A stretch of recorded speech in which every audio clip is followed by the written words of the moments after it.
തിരുനാമത്തിന് മഹത്വമുണ്ടാവട്ടെ. കഴിഞ്ഞ എപ്പിസോഡിൽ ആരാധനക്രമ വത്സരത്തെപ്പറ്റിയും 3 ചക്രങ്ങളെപ്പറ്റിയുമാണ് നമ്മൾ മനസ്സിലാക്കിയത്. ആദ്യത്തെ ഡെയിലി സൈക്കിൾ ദിനചക്രം, ആ ദിനചക്രത്തെപ്പറ്റിയും ദിനചക്രത്തിലെ 7 യാമങ്ങളെപ്പറ്റിയും അതിൻ്റെ പ്രസക്തിയെയും കുറിച്ചാണ് നാം കഴിഞ്ഞ എപ്പിസോഡിൽ കണ്ടത്. ഈ എപ്പിസോഡിൽ weekly cycle and annual cycle, വാരചക്രം, വാർഷിക ചക്രം, ഈ കാര്യങ്ങളാണ് നമ്മൾ കാണുവാനായിട്ട് പോകുന്നത്. ഡെയിലി സൈക്കിളിൽ നമ്മൾ 7 യാമങ്ങളെ പറ്റിയാണ് കണ്ടത്. വീക്ക്ലി സൈക്കിൾ, പ്രതിവാര ചക്രം, അതിൽ 7 ദിവസങ്ങൾ, ആ 7 ദിവസങ്ങളുടെ പ്രസക്തി എന്താണ് എന്നാണ് നമ്മൾ മനസ്സിലാക്കാനായിട്ട് പോകുക. പ്രപഞ്ച സൃഷ്ടിയുടെ വിവരണം അനുസരിച്ച് ആരാധനക്രമ ചക്രത്തിൻ്റെ അടിസ്ഥാന യൂണിറ്റാണ് ആഴ്ച. ഈ യഹൂദ പാരമ്പര്യത്തെ പിന്തുടർന്ന് ക്രിസ്തീയ ആരാധനക്രമത്തിലെ പ്രാഥമിക ഘടകമായി ആഴ്ച മാറി. നമുക്കറിയാം, യഹൂദ ആരാധന സമയത്തിൻ്റെ പാരമ്പര്യം ക്രൈസ്തവരും സ്വീകരിച്ചിട്ടുണ്ടെങ്കിലും സാബത്തിനെ ഈസ്റ്റർ ആയി മാറ്റി സ്ഥാപിച്ചു എന്നുള്ളതാണ് അതിൻ്റെ പ്രത്യേകത. ഓരോ ഞായറാഴ്ചയും കർത്താവിൻ്റെ ദിവസം എന്നറിയപ്പെടുന്ന ഈസ്റ്റർ അങ്ങനെ കണക്കാക്കിയാണ് ആദിമ ക്രൈസ്തവർ ആഴ്ചയെ മനസ്സിലാക്കിയിരുന്നു, ആഴ്ചയുടെ 1-ാമത്തെ ദിവസത്തെ മനസ്സിലാക്കിയിരുന്നത്. എല്ലാ വർഷവും നമ്മൾ ഈസ്റ്റർ ആഘോഷിക്കാറുണ്ട്. അതുപോലെ തന്നെയാണ് എല്ലാ ആഴ്ചയും, ആഴ്ചയിലെ 1-ാമത്തെ ദിവസം ഞായറാഴ്ച, അതിനെ നമ്മൾ വീക്ക്ലി ഈസ്റ്റർ എന്ന് പറയും. ഈസ്റ്ററിൻ്റെ ഓർമ്മയാണ് എല്ലാ ആഴ്ചയും എല്ലാ ഞായറാഴ്ചയും നമ്മൾ ആചരിക്കുന്നത്. ഞാൻ നേരത്തെ സൂചിപ്പിച്ച പോലെ തന്നെ ദിനചക്രത്തിലെ 7 യാമങ്ങൾ പോലെ വാരചക്രത്തിലെ 7 ദിവസങ്ങൾക്കും പ്രത്യേക പ്രാധാന്യവും അനുസ്മരണയുമുണ്ട്. ആഴ്ചയിലെ ഓരോ ദിവസത്തിനും അതിൻ്റേതായ പ്രത്യേക അനുസ്മരണ നമ്മൾ പ്രത്യേകമായി നമ്മുടെ പ്രാർത്ഥനകളിലൂടെ അത് വെളിപ്പെടുത്തുന്നുണ്ട്. അത് ഞായറാഴ്ച പ്രാർത്ഥനയിലും മറ്റുള്ള ദിവസങ്ങളുടേത് ശീമോ നമസ്കാരത്തിലും പ്രത്യേകമായി രേഖപ്പെടുത്തിയിട്ടുണ്ട്. നമുക്കറിയാം, ആദ്യ 3 നൂറ്റാണ്ടുകളിൽ മതപീഡനകാലമായിരുന്നു നമുക്കറിയാം. അതുകൊണ്ട് തന്നെ ആദ്യ 3 നൂറ്റാണ്ടുകളിൽ ആദിമ സഭയിൽ 2 പ്രധാന ആഘോഷങ്ങളെ ഉണ്ടായിരുന്നുള്ളൂ. ഒന്ന്, പെസഹ രഹസ്യങ്ങളുടെ വാർഷിക അനുസ്മരണവും 2, ഈസ്റ്ററിൻ്റെ വാരാന്ത്യ ആഘോഷമായ ഞായറാചരണവും. ഈ 2 ആഘോഷങ്ങൾ മാത്രമേ ആദ്യ 3 നൂറ്റാണ്ടുകളിൽ ഉണ്ടായിരുന്നു. കാരണം മതപീഡനകാലമായിരുന്നുകൊണ്ട് മറ്റ് ആഘോഷങ്ങളോ പെരുന്നാളുകളോ ഒന്നും ഉണ്ടായിരുന്നില്ല. പക്ഷേ ഈ 2 കാര്യത്തിന് ആദിമ ക്രൈസ്തവർ വളരെ ആഘോഷമായി ഒന്നിച്ച് കൂടിയിരുന്നു. ഇനി എന്താണ് ഞായറാചരണത്തിൻ്റെ പ്രസക്തി എന്നാണ് നമ്മൾ കാണാനായിട്ട് പോവുക. പാശ്ചാത്യ സുറിയാനി പാരമ്പര്യത്തിൽ ഞായറാഴ്ചയെ വിളിക്കുന്നത് തന്നെ ആഴ്ചയുടെ ആദ്യ ദിവസം, ഹാദ് ബിഷാദോ, ദിവസങ്ങളിലെ ആദ്യ ജാതൻ, ബുഖറോ, ഈ പേരുകളിലാണ്.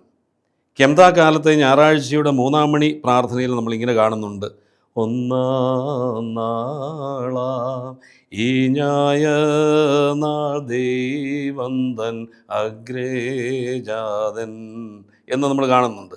തുടർന്നുള്ള മാർ അപ്രേമിൻ്റെ ബോസോയിലും നമ്മളിങ്ങനെ കാണുന്നുണ്ട്: ഈ ഞായനാൾ നാമാശ ധൈര്യങ്ങൾ പൂണ്ടോരായി ഉയരോനുദ്ധാനം ചെയ്തു കുരിശിച്ചോ ലജ്ജിച്ചല്ലോ വന്ദിനമാം ഞായ നാളിൽ കബറിന്നുദ്ധാനം ചെയ്തു ഉയരെ പോയി തൻ താതൻ്റെ വലഭാഗത്തായല്ലോ താൻ. കെംതാ പ്രാർത്ഥനയിലെ ഞായറാഴ്ച 3-ാം മണിയുടെ ഗീതമാണിത്. വിശുദ്ധ കുർബാനക്രമത്തിലെ 98-ാമത്തെ പേജിൽ നമ്മളിത് കാണുന്നുണ്ട്. എന്താണ് യഥാർത്ഥത്തിൽ ഈ ഞായറാഴ്ചയുടെ പ്രത്യേകത? എന്താണ് യഥാർത്ഥത്തിൽ ഉദ്ധാനത്തിലൂടെ സംഭവിച്ചതെന്നാണ് ഈ ഗീതം വെളിപ്പെടുത്തുക. ഈ ഞായർ നാൾ നാം ആശാധൈര്യങ്ങൾ പൂണ്ടവരായി. ഏത് ഞായറാഴ്ച? കർത്താവിൻ്റെ ഉദ്ധാനത്തെ അനുസ്മരിക്കുന്ന ആ ദിവസം. ആശാധൈര്യങ്ങൾ പൂണ്ടവരായി. ആ കർത്താവ് ഉയർത്തതിലൂടെ അവനെ കുരിശിച്ചവർ ലജ്ജിച്ചു. വൻദിനമായ ഞായർ നാളിൽ കബറിൽ നിന്ന് ഉദ്ധാനം ചെയ്ത് ഉയരെ പോയി തൻ താതൻ്റെ വലഭാഗത്തായല്ലോ താൻ. അപ്പോൾ ഈ എന്താണ് യഥാർത്ഥത്തിൽ ഉദ്ധാനത്തിലൂടെ സംഭവിച്ചത്, എന്താണ് ഓരോ ഞായറാഴ്ചയും നമ്മൾ അനുസ്മരിക്കുക എന്നാണ് ഈ ഗീതത്തിൽ നമ്മൾ പ്രത്യേകമായിട്ടും കാണുക. ഞായറാഴ്ച ദിവസത്തിൻ്റെ പ്രത്യേകതയെപ്പറ്റിയാണ് നമ്മൾ കണ്ടുകൊണ്ടിരിക്കുക. ഞായറാഴ്ച ദിവസം കൂടാതെ തന്നെ നമുക്കറിയാം ആഴ്ചയിലെ 7 ദിവസങ്ങൾക്ക് പ്രത്യേകമായ നിയോഗവും അനുസ്മരണയുമുണ്ട്. വിശുദ്ധ കുർബാനയുടെ പശ്ചാത്തലത്തിൽ പെന്തിക്കോസ്തിക്ക് ശേഷമുള്ള ആഴ്ചയിലെ ഓരോ ദിവസത്തെയും അപ്പസ്തോലന്മാരുടെ പ്രവർത്തനങ്ങൾ എന്തായിരുന്നുവെന്ന് 12-ാം നൂറ്റാണ്ടിൽ ജീവിച്ചിരുന്ന ഡയനീഷ്യസ് ബെർസ്ലീബി ഇപ്രകാരമാണ് പറയുക. ഞായറാഴ്ച, പെന്തിക്കോസ്ത് ഞായറാഴ്ച അപ്പസ്തോലന്മാർ പരിശുദ്ധാത്മാവിനെ സ്വീകരിച്ചു. തിങ്കളാഴ്ച അപ്പസ്തോലന്മാർ മൂറോൻ കൂദാശ ചെയ്തു. ചൊവ്വാഴ്ച കർത്താവിൻ്റെ സഹോദരനും യെരുസലേമിലെ മെത്രാനുമായിരുന്ന വിശുദ്ധ യാക്കോബ് വിശുദ്ധ കുർബാനയുടെ അനുഷ്ഠാനക്രമം തയ്യാറാക്കി ബലിപീഠം കൂദാശ ചെയ്തു. ബുധനാഴ്ച മാർ യാക്കോബ് ആദ്യമായി വിശുദ്ധ കുർബാന അർപ്പിച്ചു. വ്യാഴാഴ്ച അപ്പസ്തോലന്മാരുടെ 72 കാനോനുകൾ തയ്യാറാക്കി. വെള്ളിയാഴ്ച അപ്പസ്തോലന്മാർ പത്രോസും യോഹന്നാനും കൂടി യെരുസലേം ദേവാലയത്തിലേക്ക് പോകുമ്പോൾ കണ്ടുമുട്ടിയ മുടന്തനോട്, ഞങ്ങൾക്ക് സ്വർണമോ വെള്ളിയോ ഒന്നുമില്ല നിനക്ക് നൽകാൻ, എനിക്കുള്ളത് ഞാൻ നിനക്ക് തരുന്നു എന്ന് പറഞ്ഞ് കർത്താവിൻ്റെ നാമത്തിൽ സൗഖ്യം നൽകി. അതിനെയാണ് നമ്മൾ സ്വർണ്ണ വെള്ളി എന്ന് വിളിക്കുക. നമ്മുടെ പെന്തിക്കോസ്തിക്ക് ശേഷമുള്ള ആദ്യത്തെ വെള്ളിയാഴ്ച ആണ് സ്വർണ്ണ വെള്ളിയാഴ്ച. ആദ്യത്തെ ബുധനാഴ്ചയാണ് യെരുസലേമിലെ മെത്രാനായിരുന്ന യാക്കോബ് ആദ്യമായി കുർബാന അർപ്പിച്ചതിൻ്റെ അനുസ്മരണ. ഇനി ശനിയാഴ്ച എന്താണ് അപ്പസ്തോലന്മാർ ചെയ്തതെന്നാണ് വീണ്ടും നമ്മൾ കാണുക. ലോകത്തിൻ്റെ എല്ലാ ഭാഗങ്ങളിലും സുവിശേഷ പ്രഘോഷണത്തിന് പോകുവാൻ അപ്പസ്തോലന്മാർ കുറിയിട്ട് തീരുമാനിച്ചു. മനോഹരമായി ഈ കാര്യത്തെപ്പറ്റി എന്താണ് പെന്തിക്കോസ്തിക്ക് ശേഷം വിശുദ്ധ കുർബാനയുമായി ബന്ധിപ്പിച്ച് എന്തൊക്കെയാണ് സംഭവങ്ങൾ നടന്നത്, അപ്പസ്തോലന്മാർ ചെയ്തത് എന്ന് നമ്മെ ഓർപ്പിക്കുന്ന കാര്യമാണ് 12-ാം നൂറ്റാണ്ടിൽ ജീവിച്ച ഡയനീഷ്യസ് ബെർസ്ലീബി പറയുന്നത്. ഞായറാഴ്ച, തിങ്കളാഴ്ച, ചൊവ്വാഴ്ച, ബുധനാഴ്ച, വ്യാഴാഴ്ച, വെള്ളിയാഴ്ച, ശനിയാഴ്ച ഇവരെന്താണ് ചെയ്തത് എന്നുള്ളതിനെ പറ്റിയാണ് ഇവിടെ നമ്മൾ കണ്ടത്. വാരചക്രത്തിലെ മറ്റ് ദിവസങ്ങളുടെ പ്രാധാന്യം നമ്മൾ ഞായറാഴ്ചയെപ്പറ്റി കണ്ടു. ഇനി എന്താണ് മറ്റ് ദിവസങ്ങളുടെ പ്രാധാന്യം? ഞായറാഴ്ച നമ്മൾ കർത്താവിൻ്റെ ഉത്ഥാനത്തെ ഓർക്കുന്ന ദിവസമാണ് എന്ന് പറഞ്ഞു. തിങ്കളും ചൊവ്വായും അനുതാപത്തിൻ്റെ ചിന്തകൾ ഉൾക്കൊള്ളുന്ന പ്രാർത്ഥനകളും ഗീതങ്ങളുമാണ്. അനുതാപം, പശ്ചാത്താപം ഇതൊക്കെയാണ് തിങ്കളാഴ്ചയുടെയും ചൊവ്വാഴ്ചയുടെയും പ്രത്യേക പ്രമേയം. അതുകൊണ്ടാണ് ആ ദിവസത്തെ പ്രാർത്ഥനകളിലെ ഗീതങ്ങളിലൊക്കെ കരുണക്കടലെ ഞാൻ നോക്കും ദേവാതനയാ എൻ പാപം, വീണ്ടും മറ്റൊരു ഗീതത്തിൽ മനസ്സാ പിഴ ചെയ്തേൻ മനസ്സാ തീർന്നു എന്ന് പറയുന്ന ഗീതങ്ങളാണ് നമ്മൾ ആ ദിവസങ്ങളിൽ പാടുക. ദൈവരാജ്യം സമീപിച്ചിരിക്കുന്നു, മാനസാന്തരപ്പെടുവീൻ, അനുദപിക്കുവീൻ എന്നതാണ് ഈ ദിവസങ്ങളിലെ പ്രധാന ചിന്താവിഷയം. അപ്പം തിങ്കളാഴ്ചയും ചൊവ്വാഴ്ചയും, തിങ്കളാഴ്ച യോഹന്നാൻ സ്നാപകൻ പ്രസംഗിച്ച അനുതാപവും ചൊവ്വാഴ്ച നമ്മുടെ കർത്താവ് പ്രസംഗിച്ച അനുതാപവുമാണ് പ്രത്യേകമായും ഓർക്കുന്നത്. ഇനി ബുധനാഴ്ച എന്താണ് പ്രത്യേക പ്രമേയം? ബുധനാഴ്ച പരിശുദ്ധ കന്യകമറിയത്തിന് പ്രത്യേകം സമർപ്പിക്കപ്പെട്ട ദിവസമാണ്. ബുധനാഴ്ച ദിവസത്തെ പ്രാർത്ഥനകളിലും ഗീതങ്ങളിലുമെല്ലാം പരിശുദ്ധ അമ്മയോടുള്ള ആ ഒരു വലിയ വണക്കവും ബഹുമാനവും പ്രകടിപ്പിച്ചുള്ള പ്രാർത്ഥനകളും ഗീതങ്ങളുമാണ്. ചരിത്രം പറയുന്നത് ഒരു ബുധനാഴ്ചയാണ് പരിശുദ്ധ മറിയത്തിന് മംഗളവാർത്ത ലഭിച്ചത്. അങ്ങനെ ഒരു പുരാതന പാരമ്പര്യം അനുസ്മരിച്ചാണ് ബുധനാഴ്ച വിശുദ്ധ ദൈവമാതാവിനെ നമ്മൾ ഓർക്കുന്നത്. വ്യാഴാഴ്ച അപ്പസ്തോലന്മാർ, വേദപാരംഗിതർ, വിശുദ്ധർ, രക്തസാക്ഷികൾ, പ്രവാചകന്മാർ എന്നിവരെ നമ്മൾ അനുസ്മരിക്കുന്ന ദിവസമാണ്. അവരുടെ ജീവിത മാതൃക പിൻചെല്ലുവാൻ നമ്മെ ആഹ്വാനം ചെയ്യുന്ന പ്രാർത്ഥനകളും ഗീതങ്ങളുമാണ് അന്നേ ദിവസം നമുക്ക് ഉള്ളത്. വെള്ളിയാഴ്ച നമ്മുടെ കർത്താവ് വിശുദ്ധ ശ്ലീബായിലൂടെ നമുക്ക് നേടിത്തന്ന രക്ഷയെ ഓർത്ത് അവിടുത്തെ സ്തോത്രം ചെയ്യുന്നു. ശുഭചിഹ്നം താൻ ശ്ലീബ, വിജയക്കൊടി താൻ ശ്ലീബ എന്ന ഗീതമൊക്കെ അതാണ് നമ്മളെ ഓർപ്പിക്കുക. ശ്ലീബായുടെ മഹത്വത്തെപ്പറ്റി, ശ്ലീബായിലൂടെ കരഗതമായ രക്ഷയെപ്പറ്റി നമ്മളെ ഓർമ്മിപ്പിക്കുകയാണ്. യേശുക്രിസ്തുവിൻ്റെ പീഡാനുഭവത്തെയും കുരിശുമരണത്തെയും മരണത്തെ ജയിച്ച് നേടിയ വിജയത്തെയും ഓർക്കുന്നതോടൊപ്പം സകല രക്തസാക്ഷികളെയും നമ്മൾ അന്നേ ദിവസം ഓർക്കുന്നു. ശനിയാഴ്ച ദൈവസന്നിധിയിലേക്ക് വാങ്ങിപ്പോയ എല്ലാവരെയും നമ്മൾ പ്രത്യേകമായും ഓർക്കുന്ന ദിവസമാണ്. നമ്മെ വിശ്വാസത്തിൽ പരിശീലിപ്പിച്ച് വാങ്ങിപ്പോയ ശ്രേഷ്ഠാചാര്യന്മാർ, ആചാര്യന്മാർ, നമ്മുടെ മാതാപിതാക്കൾ, വിശ്വാസികൾ എന്നിവരെ അന്നേ ദിവസം നമ്മൾ ഓർക്കുന്നു. നമ്മൾ ആ ദിവസം ചേർത്ത് വെച്ച് പാടുന്ന ഒരു ഗീതമാണല്ലോ, നാം ദൈവസുതന്മാരാവാൻ ആയുഷ്കാലത്ത് ചൊല്ലിത്തന്ന താതരെ ഓർക്കണം. അവരെല്ലാവരെയും നമ്മൾ ശനിയാഴ്ച ദിവസം ഓർക്കുകയാണ്. ഇതാണ് വീക്ക്ലി സൈക്കിൾ. ഡെയിലി സൈക്കിളിലെ 7 യാമങ്ങളെപ്പറ്റി കണ്ടതുപോലെ തന്നെ വീക്ക്ലി സൈക്കിളിലെ വാരചക്രത്തിലെ 7 ദിവസങ്ങളെപ്പറ്റിയും ആ 7 ദിവസങ്ങളുടെ പ്രാധാന്യത്തെപ്പറ്റിയുമാണ് നമ്മൾ ഇവിടെ കണ്ടത്. ഇനി നമ്മൾ വാർഷിക ചക്രത്തിലേക്ക്, ആനുവൽ സൈക്കിൾ, അതിലേക്കാണ് നമ്മൾ പോവുക. ദിനചക്രത്തിൽ 7 യാമങ്ങളും വാരചക്രത്തിൽ 7 ദിനങ്ങളും ഉള്ളതുപോലെ വാർഷിക ചക്രത്തിൽ 7 കാലങ്ങളുണ്ട്, 7 സീസൺസ്. അതുകൊണ്ട് ആരാധനക്രമ വത്സരത്തിലെ 7 കാലങ്ങളെ പറ്റിയാണ് ഇവിടെ നമ്മൾ കാണാനായിട്ട് പോവുക. ഒന്നാമത്തെ കാലം സൂബോറോ കാലം, അല്ലെ വചനിപ്പ് കാലം, സീസൺ ഓഫ് അനൗൺസിയേഷൻ, സൂബോറോ. ആഗമന കാലത്ത് നാം ചെയ്തു പോയ പാപങ്ങളെക്കുറിച്ച് സഭ നമ്മെ ഓർമ്മിപ്പിക്കുകയാണ്. നമ്മുടെ വികാരങ്ങളെ നിയന്ത്രിക്കുന്നതിലൂടെയും സ്വമേധയാ ഉള്ള ത്യാഗപ്രവർത്തികളിലൂടെയും ഭക്തിപൂർവ്വം ചിന്തിക്കുവാനും നമ്മെ തന്നെ വിലയിരുത്തുവാനും ദൈവത്തിങ്കിലേക്ക് മടങ്ങുവാനുമുള്ള തീക്ഷ്ണമായ ആഗ്രഹത്താൽ പ്രചോദിതനാകുവാൻ സഭ നമ്മെ പ്രോത്സാഹിപ്പിക്കുന്നു. മേദിയാത്തോർ ദേയി നമ്പർ 165 നമ്മൾ അങ്ങനെയാണ് കാണുക. ഗബ്രിയേൽ മാലാഖ കന്യക മറിയത്തെ സന്ദർശിച്ച് രക്ഷകൻ്റെ മാതാവാകാൻ പോകുന്നുവെന്ന് അറിയിക്കുന്നതാണ് അറിയിപ്പ് കാലത്തിൻ്റെ പശ്ചാത്തലം. ദൈവത്തിൻ്റെ പദ്ധതിക്കും ദൈവവചനത്തിനും സമ്മതം നൽകിയ മറിയം പരിശുദ്ധാത്മാവിൻ്റെ ശക്തിയാൽ യേശുവിൻ്റെ അമ്മയായി തീർന്നു. ചരിത്രത്തിലേക്ക് മനുഷ്യാവതാരം ചെയ്ത യേശുക്രിസ്തുവിൻ്റെ ജന്മപ്പെരുന്നാളിന് ഒരുക്കമായുള്ള കാലമാണ് വചനിപ്പ് കാലം. ഈ കാലത്തിൻ്റെ പ്രധാന ചിന്താവിഷയം ദൈവത്തിൻ്റെ രക്ഷാകരമായ വാഗ്ദാനവും രക്ഷകനു വേണ്ടിയുള്ള ഒരുക്കവുമാണ്. സൂബറോ കാലത്തെ 7 ഞായറാഴ്ചകളാണ് ഇനി നമ്മൾ കാണാനായിട്ട് പോവുക. ആരാധനക്രമ വത്സരം ആരംഭിക്കുന്നത് കൂദോശ് ഈത്തോ ഞായറാഴ്ച കൂടിയാണ്. സഭയുടെ വിശുദ്ധീകരണം, സഭയുടെ പ്രതിഷ്ഠ എന്നൊക്കെ അതിനെ വിളിക്കാറുണ്ട്. ഒക്ടോബർ 30 31 ഒരു ഞായറായി വന്നാൽ അന്നാണ് നമ്മൾ നേരത്തെ കണ്ടതുപോലെ തന്നെ കൂദോശ് ഈത്തോ ഞായർ, സഭയുടെ ആരാധനക്രമ വത്സരം ആരംഭിക്കുക. ഒക്ടോബർ 30 31 ഒരു ഞായറല്ല, ഇടദിവസമാണ് വരുന്നതെങ്കിൽ അതിനുശേഷമുള്ള ആദ്യത്തെ ഞായറാഴ്ച, നവംബറിലെ ആദ്യത്തെ ഞായറാഴ്ചയായിരിക്കും കൂദോശ് ഈത്തോ ഞായറാഴ്ച. അപ്പം കൂദോശ് ഈത്തോ എന്ന് പറഞ്ഞാൽ സഭയുടെ വിശുദ്ധീകരണം, സഭയുടെ പ്രതിഷ്ഠ എന്നൊക്കെ അതിനെ വിളിക്കാറുണ്ട്. അതിനുശേഷം വരുന്ന ഞായറാഴ്ചയാണ് ഹൂദോസ് ഈത്തോ, സഭയുടെ നവീകരണം. തുടർന്ന് വരുന്ന 5 ഞായറാഴ്ചകൾ രക്ഷകനെക്കുറിച്ചുള്ള അറിയിപ്പുകളും സന്ദേശങ്ങളുമാണ്. അതിനാലാണ് ഈ കാലത്തെ അറിയിപ്പ് കാലം എന്ന് വിളിക്കുക. അപ്പം കൂദോശ് ഈത്തോയും ഹൂദോസ് ഈത്തോയും കഴിഞ്ഞു വരുന്നുള്ള 5 ഞായറാഴ്ചകൾ അറിയിപ്പുകളുടെ ഞായറാഴ്ചകളാണ്. അതുകൊണ്ടാണ് ഇതിനെ പൊതുവെ അറിയിപ്പ് കാലം, വചനിപ്പ് കാലം എന്ന് വിളിക്കുക.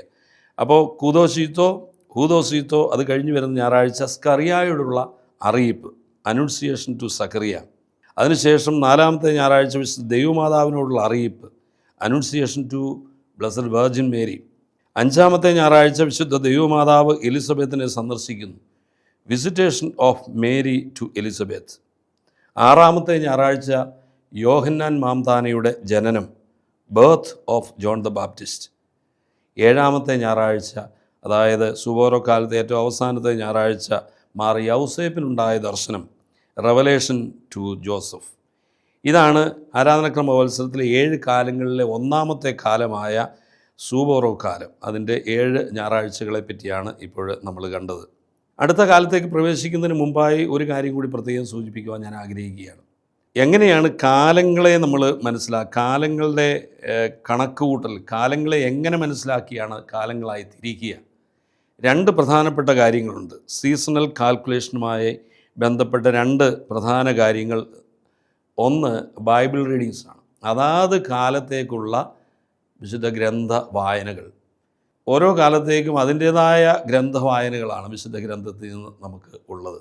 അതാണ് ഒന്നാമത്തെ കാര്യം. 2ാമത്തേത് ലിറ്റർജിക്കൽ ടെക്സ്റ്റ്, അതാത് കാലത്തേക്കുള്ള, ഓരോ കാലത്തേക്കുമുള്ള പ്രത്യേകമായ, അത് കാലങ്ങൾ വരുമ്പോഴാണല്ലോ തിരുനാളുകളൊക്കെ വരിക, അതിനുവേണ്ടിയുള്ള ലിറ്റർജിക്കൽ ടെക്സ്റ്റ്, ലിറ്റർജിക്കൽ സർവീസ്. അപ്പോൾ 2 പ്രധാനപ്പെട്ട കാര്യങ്ങളുമായിട്ട് ബന്ധപ്പെട്ടാണ് സീസണൽ കാൽക്കുലേഷൻ. ഒന്ന് ബൈബിൾ റീഡിങ്സ്, 2 ലിറ്റർജിക്കൽ ടെക്സ്റ്റ്. ഒരു ലിറ്റർജിക്കൽ ഇയർ, ഒരു ആരാധനക്രമ വത്സരം എന്ന് പറയുന്നത് ഒരു വർഷത്തിനകം 33 സംവത്സരം കൊണ്ട് യേശു ചെയ്ത സകല പ്രവൃത്തികളെയും നമ്മൾ ക്രമമായി ആഘോഷിക്കുന്നതാണ്. 33 വർഷക്കാലം യേശുവിൻ്റെ ജനനം മുതൽ മരണം, ഉദ്ധാനം, സ്വർഗാരോഹണം, പെന്തിക്കോസ്തി എല്ലാം ഉൾക്കൊള്ളുന്ന കാര്യങ്ങളെ നമ്മൾ ഒരു വർഷം കൊണ്ട് ആചരിക്കുകയാണ്. 33 വർഷം കൊണ്ട് നടന്ന കാര്യങ്ങൾ ഒരു വർഷത്തിന്, അതാണ് ആരാധനക്രമ വത്സരം എന്ന് നമ്മളതിനെ വിളിക്കുക. അപ്പോൾ രണ്ടാമത്തെ കാലത്തിലേക്ക് നമ്മൾ പ്രവേശിക്കുകയാണ്. ഒന്നാമത്തെ സൂബോറോ കാലത്തെ പറ്റി നമ്മൾ മനസ്സിലാക്കി, അതിൻ്റെ 7 ഞായറാഴ്ചകളെപ്പറ്റി മനസ്സിലാക്കി. രണ്ടാമത്തെ കാലമാണ് എൽദ ദനഹ കാലം, യേശുവിൻ്റെ ജനനവും മാമോദീസായും, സീസൺ ഓഫ് എൽദോ ദനഹോ.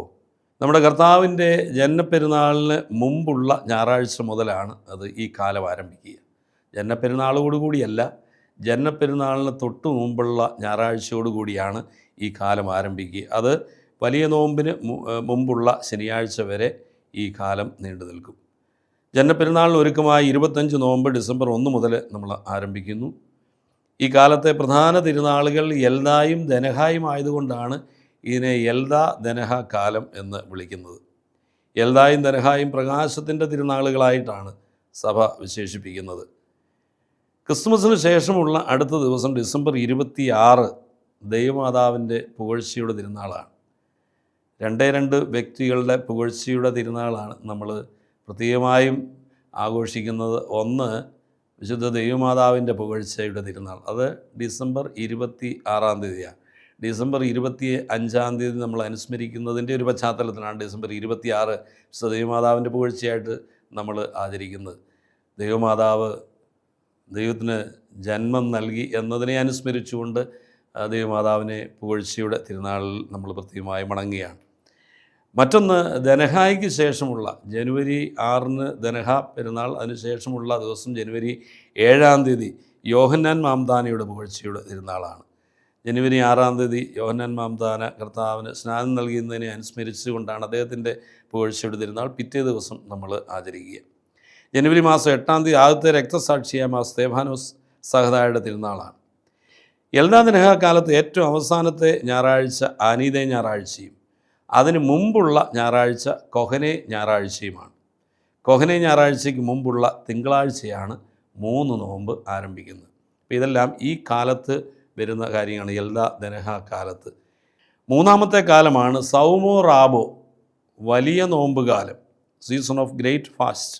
വലിയ നോമ്പ് ആരംഭിക്കുന്ന ഞായറാഴ്ച വൈകുന്നേരം നോമ്പിൻ്റെ പ്രാർത്ഥനകൾ ആരംഭിക്കുമെങ്കിലും വൈകിട്ട് പേത്രത്ത ആഘോഷിക്കുന്ന ഒരു പാരമ്പര്യം നമ്മുടെ സുറിയാനി ക്രൈസ്തവരുടെ ഇടയിലുണ്ട്. പേത്രത്ത എന്ന പദത്തിന് അവസാനിപ്പിക്കുക, പൂർത്തിയാക്കുക, കടന്നു പോവുക എന്നീ അർത്ഥമാണുള്ളത്. സുറിയാനി ക്രിസ്ത്യാനികൾക്ക് പേത്രത്ത ഞായറാഴ്ച ഒരു പ്രധാന ദിവസമാണ്.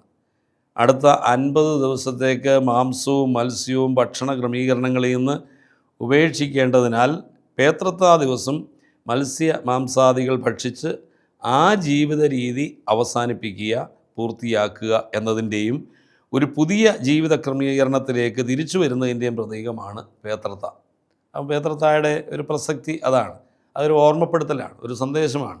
ഇതുവരെ ആയിരുന്ന അവസ്ഥയിൽ നിന്ന്, ഇതുവരെ നമ്മൾ എല്ലാം നമ്മുടെ ഭക്ഷണ ക്രമീകരണങ്ങളിലൊക്കെ നമുക്ക് പ്രത്യേകമായ ക്രമീകരണങ്ങളുണ്ടായിരുന്നു, അതെല്ലാം അവസാനിപ്പിച്ച് നോമ്പ് കാലത്ത് ഒരു പുതിയ ജീവിത ക്രമീകരണത്തിലേക്ക്, ഭക്ഷണ കാര്യങ്ങളിലേക്ക്, ഒരു പുതിയ ജീവിത രീതിയിലേക്ക് പ്രവേശിക്കുന്നു എന്നതിൻ്റെ പ്രതീകമാണ് പേത്രത്ത. വലിയ നോമ്പിൻ്റെ ദിവസങ്ങൾ സ്വന്തം ജീവിതത്തിലേക്ക് തിരിഞ്ഞു നോക്കുന്നതിൻ്റെയും യഥാർത്ഥ അനുരഞ്ജനത്തിൻ്റെയും കാലമാണ്. അതുകൊണ്ടാണ് വലിയ നോമ്പിൻ്റെ ആദ്യത്തെ തിങ്കളാഴ്ച നമ്മൾ ശുഭക്കോനോ എന്നാണ് വിളിക്കുക. അനുരഞ്ജന ശുശ്രൂഷ നടത്തി നമ്മൾ നോമ്പിലേക്ക് ഔദ്യോഗികമായി പ്രവേശിക്കുകയാണ്.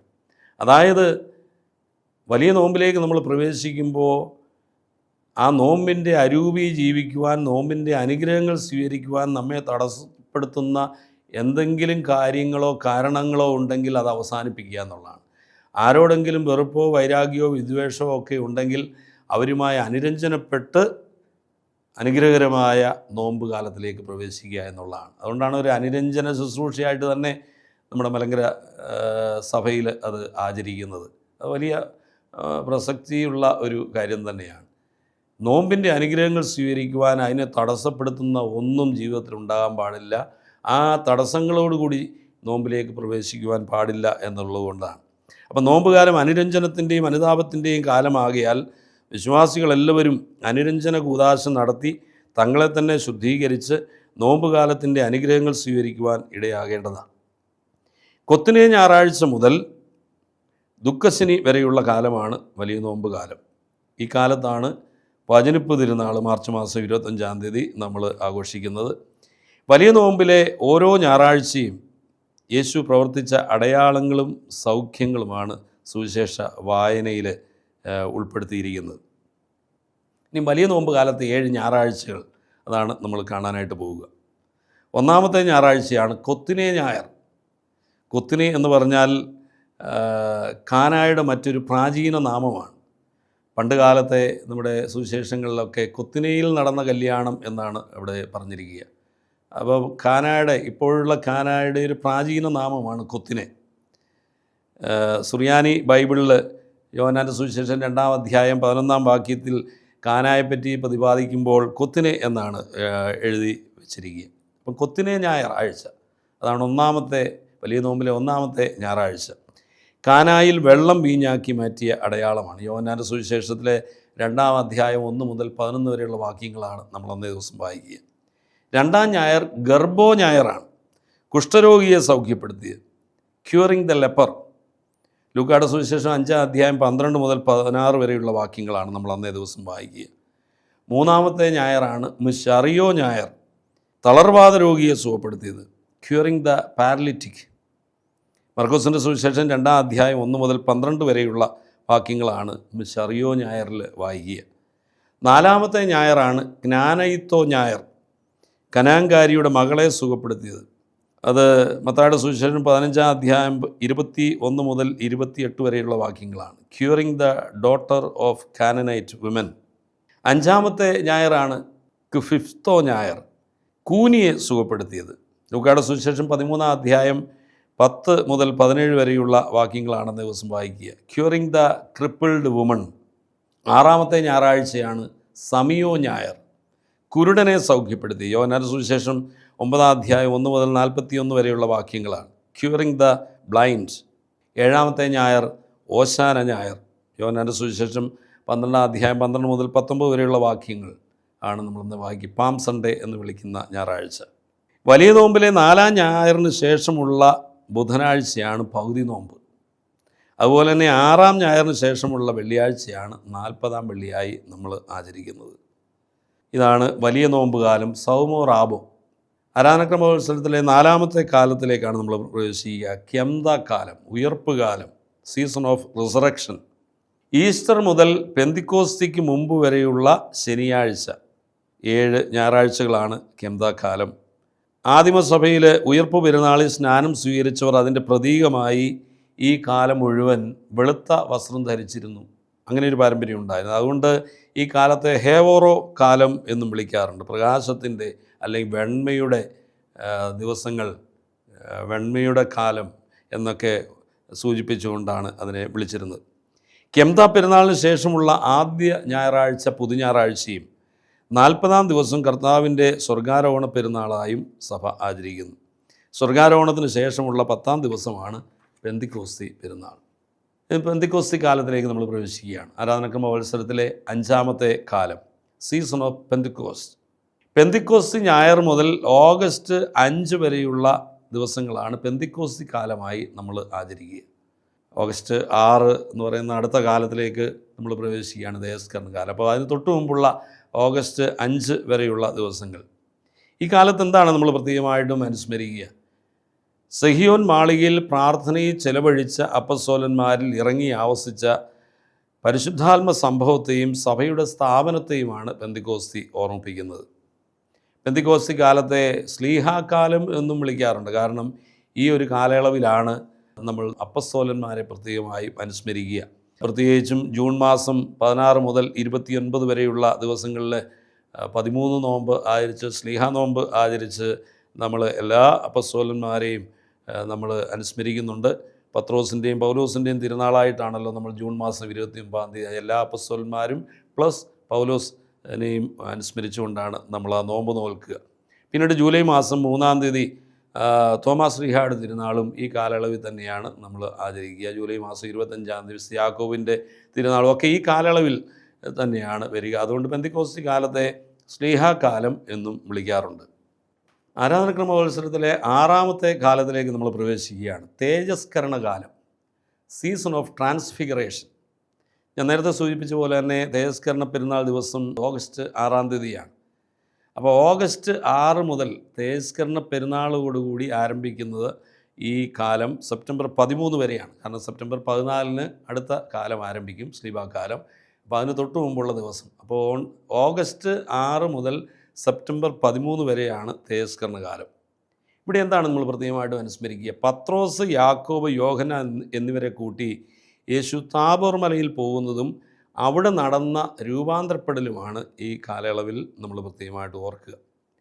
ഈ കാലയളവിൽ തന്നെയാണ് വിശുദ്ധ ദൈവമാതാവിൻ്റെ സ്വർഗാരോഹണ തിരുനാൾ എന്ന് നമ്മൾ ശൂനോയോ പെരുന്നാൾ എന്ന് പറയും. ഓഗസ്റ്റ് മാസം 15-ാം തീയതി വിശുദ്ധ ദൈവമാതാവിൻ്റെ ജന്മത്തിരുനാൾ സെപ്റ്റംബർ മാസം 8 ഒക്കെ ഈ തിരുനാളുകളും നമ്മൾ ഈ കാലയളവിലാണ് ആഘോഷിക്കുക. യേശുവിൻ്റെ രൂപാന്തരീകരണവും മനുഷ്യ വംശത്തിൻ്റെ മഹത്വീകരണവുമാണ് ഈ കാലത്തിൻ്റെ പ്രധാന ചിന്താവിഷയം.